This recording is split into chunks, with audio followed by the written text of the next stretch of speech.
Need to know what happened at the Capitol today? We've got a report for that. And how do you measure a legislative year? In roll calls, in meetings, in close votes, in cups of coffee? No matter how you add it up, tonight's guests have devoted many seasons to the Georgia General Assembly. We'll reflect on the legislative life. Lawmaker starts right now.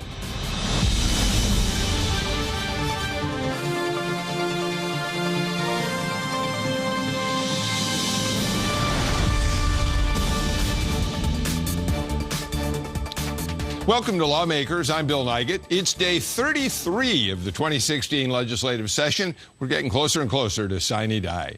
Tonight, though, instead of looking forward, we're going to pause and take a look back as we talk to a senator who's announced he is not running for re-election this year. He's decided it's time to retire from the legislature.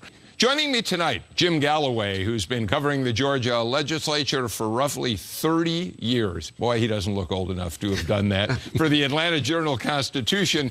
And Senator Tommy Williams. He is finally announcing his retirement after, 18 years in the Georgia General Assembly. We got some news. The Senate could be close to voting on the campus carry bill, which came over from the House and passed out of the Judiciary Committee yesterday. Right. And there was some buzz going on that links the campus carry bill to the religious liberty legislation. As you know, last week, Governor Nathan Deal said he didn't want anything that's going to discriminate. He's going to be very particular about the contents of the religious liberty bill.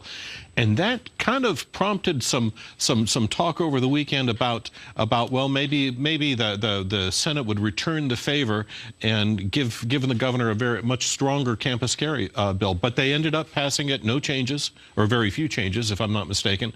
No changes. And it'll be headed for the floor pretty quick here. Senator, what do you think about that measure? Is that measure going to get through the Senate pretty easily? I do have some concerns. I really hadn't decided what I'm going to do on the bill yet, but, you know, as somebody who's been here a while, every year having another gun bill, at some point in time you just want to go, can we just have a session without a gun bill? It often pits Republicans' property values with Second Amendment values. I mean, when you're telling a property owner that they can or can't do something because of your Second Amendment perspective, that's difficult. You mean, for instance, that I, as a restaurant owner, can't say to you, please, I don't want you to bring your gun into my restaurant. Right. Now, we're all talking about folks that have a carrying license. These are some of the more safe people to be toting guns. If you got a carrying license, usually you're pretty thoughtful. But on the other hand, you know, just legislators that introduce red meat bills every year just for re-election purposes, it's a concern. We've got really strong gun laws in Georgia, and maybe we need this, but I have some consternation about another gun bill every year. You do have concerns among many Republicans that, look, Republicans, just like Democrats, they have kids, they send their kids to college, and now we're about to make that a place where other people can have guns. Some parents aren't comfortable with that. A lot of them are Republicans. Well, these are 21-year-old folks that have a carrying license. This is not just any kid out there.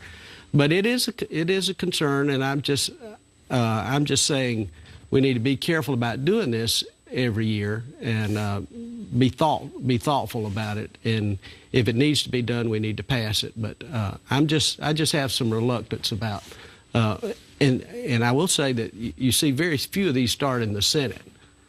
We're usually ending up with them at the end of the year. You start the religious liberty stuff on your side. True. They start the well, you know, stuff. You talked about some horse trading. I don't know if we're going to horse trade religious liberty for a gun law, but I've seen stranger things happen. I will say that. One of the things that has not happened in this whole conversation, I mean, I realize it's been brought up, but not addressed, I don't think, in a substantive way, is the burden this is going to place, if it passes, on colleges and universities in terms of things like where do you store a weapon, since you can't bring it into a if you're living on campus, you can't bring it into a dorm, a sorority, or fraternity house. You've talked about that on this show, and nobody's really addressed that question, to the best of my knowledge, other than to raise questions about it. And there's problems with retraining your law enforcement on campus and the student and about where you can take this gun, where you can't take it. It's not real clear. No, and I will tell you, I have talked to law enforcement who say their greatest fear is if you have a Virginia Tech incident, God forbid, somewhere in Georgia. Yes, they have to worry about the shooter, but they also have to worry about the heroic rescuer who pulls out a gun and tries to stop it. He's not wearing a badge. There's really no training for a carrying license. And a policeman can't ask someone to show me your carrying license. So it's a little tricky. Just a few years ago, there was a similar bill to this that came to the Senate, and on the last night, I amended the bill to give churches the right to say no. Yeah. Or we'll either hire somebody for our protection or we'll allow it. But the churches were able to make that decision. I amended the bill the last night. It didn't go over so well with the House members, but it was, my opinion, what was a reasonable decision. And that's what we need, reasonable laws.